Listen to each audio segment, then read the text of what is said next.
మనం చూస్తూ ఉంటే ఈ కూటమి ప్రభుత్వం యొక్క తీరు ఎలా ఉందంటే, ఎప్పుడైనా ఎక్కడైనా ఒక ఇన్సిడెంట్ జరిగితే గవర్నమెంట్ మీద వ్యతిరేకత వస్తుందరా అంటే డైవర్ట్ పాలిటిక్స్లో ఏదో ఒక అంశం తీస్తారు. మనం గమనిస్తూ ఉన్నాం. స్టార్టింగ్లో మన తిరుమలలో దర్శనంలో తొక్కిసలాట జరిగి భక్తులు చనిపోవడం జరిగింది.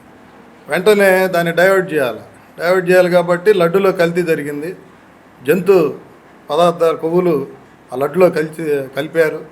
దానికి అప్పుడు చైర్మన్ అయిన సుబ్బారెడ్డి గారి మీద, గౌరవనీయులు రాజ్యసభ సభ్యులు సుబ్బారెడ్డి గారి మీద నెపం పెట్టి తక్కువ ధరకే కోట్ చేశారు ఆ నెయ్యిని.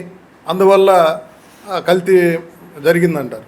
తర్వాత చూస్తే ఆ కొవ్వులు కాస్ట్ అంటే వీళ్ళు చెప్పిన ఏదైతే కేజీ 270, 300 అన్నారో దానికన్నా కలిపిన కొవ్వులు, వాళ్ళు చెప్పే కొవ్వులు అధిక రేటు ఉన్నాయి. దాన్ని ఏం చేశారు, వెంటనే పవన్ కళ్యాణ్ గారు ఇంకా ఒక స్టెప్ ఎక్కువేసి టీటీడీ నుంచి ఏదైతే అయోధ్యకు పంపించిన లడ్డులో 1,00,000 లడ్డుల్లో కల్తీ జరిగిందని చెప్పడం జరిగింది. అప్పుడు సుప్రీంకోర్టు కూడా ముట్టికాయలేసింది. మీకు కన్ఫర్మ్ లేకుండా ఒక హిందూ మనోభావాలను ఏ రకంగా దెబ్బతీసేటట్టుగా మీరు అనౌన్స్ చేస్తారు, ఎలా మీరు మాట్లాడతారని. ఆ తర్వాత దాన్ని ఆ లడ్డులో కల్తీ జరగలేదు, లడ్డు తక్కువ కోట్ వేశారు, తర్వాత ఎక్కువ వేసారని మళ్ళీ డైవర్ట్ చేశారు. తర్వాత ఈ మధ్య చూస్తామంటే మన ఏదైతే హిందూ ధార్మిక సంస్థలు ఉన్నాయో, ఆలయాలు ఉన్నాయో, భక్తులు చనిపోవటం చూస్తున్నాం. అటువంటివి వచ్చినప్పుడల్లా డైవర్ట్ చేసి మళ్ళీ ఈ లడ్డు కల్తీ లడ్డు అని తెర మీద తెచ్చి ప్రజల్ని తప్పుదో తేవటం తప్ప, సుబ్బారెడ్డి గారు ఆయన భక్తి ఏందో మన సోదరులు ఇందా చెప్పారు. ఆయన ఎన్నిసార్లు శబరిమల మాలకు వెళ్ళాడు అనేది గురుస్వామి దాటి మళ్ళీ కూడా వేశారు మాల కూడా. ఆయన ప్రతి సంవత్సరం ఎంతో నిష్టగా మాలేసి అయ్యప్ప స్వామి దర్శించడం జరుగుతుంది. అదేవిధంగా ఆయన ప్రతిరోజు మార్నింగ్ పొద్దున్నే లేవగానే కపిల గోవుకి పూజ చేసిన తర్వాతే ఆయన దినచర్యలు స్టార్ట్ అవుతాయి.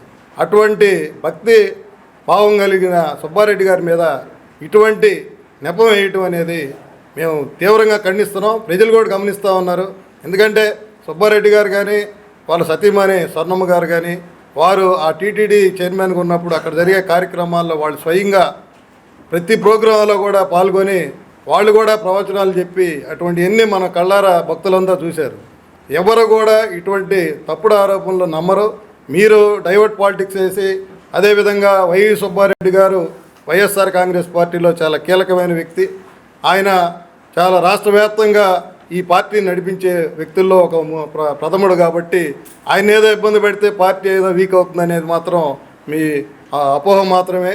ఎవరు కూడా దీన్ని పూర్తిగా ఖండిస్తున్నా, ఎవరు దీన్ని నమ్మరని తెలియజేస్తాం. కూటమి ప్రభుత్వం అన్ని విధాల పరిపాలన వైఫల్యం చెంది ఆ పరిపాలన డైవర్ట్ చేయడం కోసం జగన్ గారికి బాగా దగ్గరగా ఉండి జగన్ గారికి బంధువు అనేటువంటి నెపంతో గౌరవనీయులు పూజ్యులు శ్రీ వైవి సుబ్బారెడ్డి రాజ్యసభ సభ్యులు గారి మీద లేనిపోని నిందలు వేయటం ఇది చాలా గర్హించాల్సిన విషయం, గణనీయం కాదు. దాదాపు 40 సంవత్సరాల నుంచి వైవి సుబ్బారెడ్డి గారు నాకు తెలుసు. నా సర్టిఫికేట్ వైవి సుబ్బారెడ్డి గారికి అవసరంలా. సుబ్బారెడ్డి గారు దైవభక్తి కలిగినటువంటి వారు, వారి కుటుంబము, వాళ్ళ నాన్నగారు కానీ, అన్నదమ్ములు కానివ్వండి, ఎవరు కూడా ఎక్కడ కూడా వాళ్ళ అధికారులు ఉన్నప్పుడు, ఎక్కడ కూడా జగన్ గారు ముఖ్యమంత్రి ఉన్నప్పుడు వాళ్ళ కుటుంబ సభ్యులు ఎక్కడ కూడా ఏమి జోక్యం చేసుకోకుండా వాళ్ళ పని వాళ్ళు చేసుకున్నటువంటి కుటుంబం, మచ్చలేని కుటుంబం.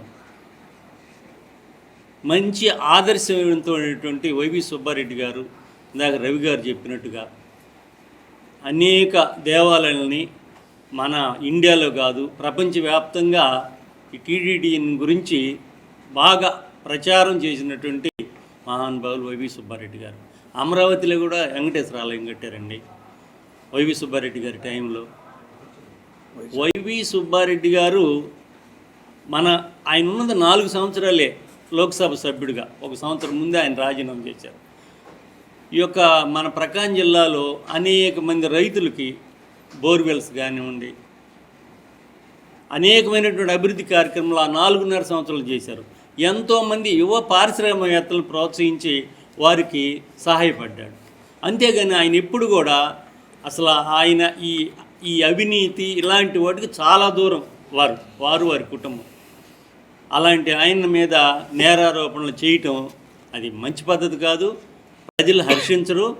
వారికి ప్రజలే తగిన బుద్ధి చెప్తారని ఈ సందర్భం మనం చేసుకుంటూ, తిరుమల తిరుపతి దేవస్థానం చరిత్రలో అత్యధిక కాలం టీటీడీ బోర్డు చైర్మన్గా వ్యవహరించి స్వామివారికి ప్రథమ భక్తుడిగా ఉండి ఆధ్యాత్మిక సేవలో తరించి అఖిలాండ బ్రహ్మాండ కోటి నాయకుడైనటువంటి కలియుగ దైవం శ్రీ వెంకటేశ్వర స్వామిని సామాన్యుల చెంతకు తీసుకొచ్చినటువంటి ఘనత వైవి సుబ్బారెడ్డి గారికి దక్కుతుంది.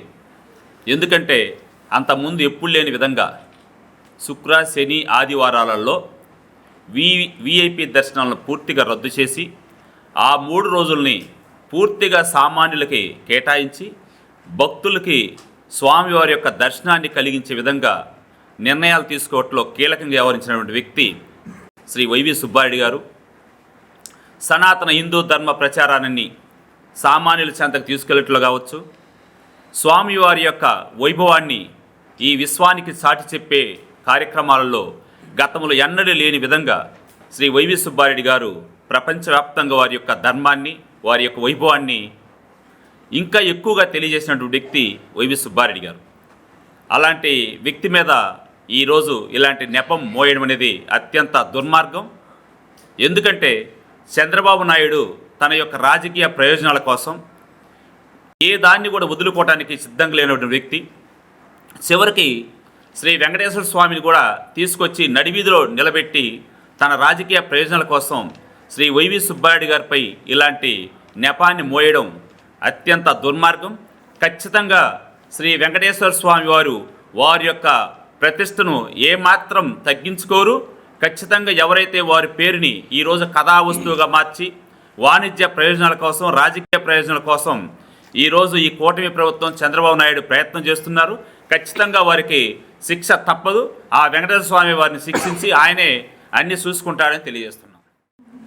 ఈరోజు ప్రపంచ ప్రసిద్ధిగాంచినటువంటి తిరుమల తిరుపతి దేవస్థానం వైభవాన్ని దేదీప్యమానంగా ప్రపంచవ్యాప్తంగా భక్తులందరూ కొలిచేటటువంటి శ్రీ వెంకటేశ్వర స్వామి వారిని కూటమి ప్రభుత్వం ఒక చిన్న నెపంతో ఒక చిరుద్యోగిని ఉపయోగించి, ఒక చిరుద్యోగి ద్వారా ఇది ఏదో జరిగిపోయింది, ఈ అంతా కూడా అవినీతిమయమైంది అని చెప్పడానికి ప్రయత్నం చేస్తున్నటువంటి ఈ కూటమి ప్రభుత్వానికి చిన్నప్పన్న అనే వ్యక్తి 2014 నుంచి 19 వరకు వైవి సుబ్బారెడ్డి గారి దగ్గర పిఏగా చేశారు.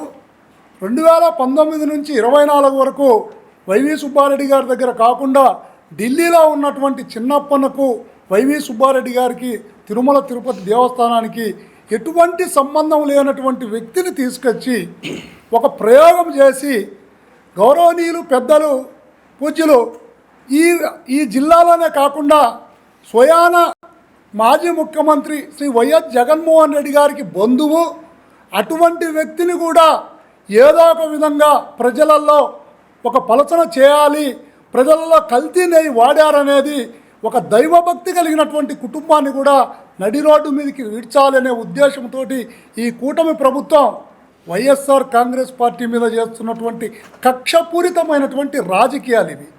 ఎందుకంటే కొంతమందిని ఏదో విధంగా అడ్డు తొలగించుకుంటే వైఎస్ఆర్ కాంగ్రెస్ పార్టీలో ఉన్నటువంటి శ్రేణులు మొత్తం కూడా భయపడిపోతారని ఇటీవల మళ్ళా వైవి సుబ్బారెడ్డి గారిని కూడా తెర మీదకి తీసుకొచ్చి కల్తీ నెయ్యి చేశారు. ఇప్పుడు అన్న చెప్పినట్టు, రవి గారు చెప్పినట్టు కొవ్వు పదార్థం అన్నారు, మళ్ళీ పామాయిల్ అన్నారు. ఏదైంది ఈ రోజుకి కూడా మీరు తేల్చలేనటువంటి దుస్థితిలో ఉండి మరలా కల్తీ నెయ్యి జరిగిందని ఒక విష ప్రచారం చేయడం అనేది ప్రజలందరూ కూడా గమనిస్తున్నారు. ప్రజలు మీకు తగిన బుద్ధి చెబుతారు. ప్రజలే కాదు, పైన ఉన్నటువంటి వెంకటేశ్వర స్వామి దైవం మీరు అనుకుంటున్నారేమో మిమ్మల్ని ఖచ్చితంగా శిక్ష విధిస్తాడు, విధించి తీరుతాడు.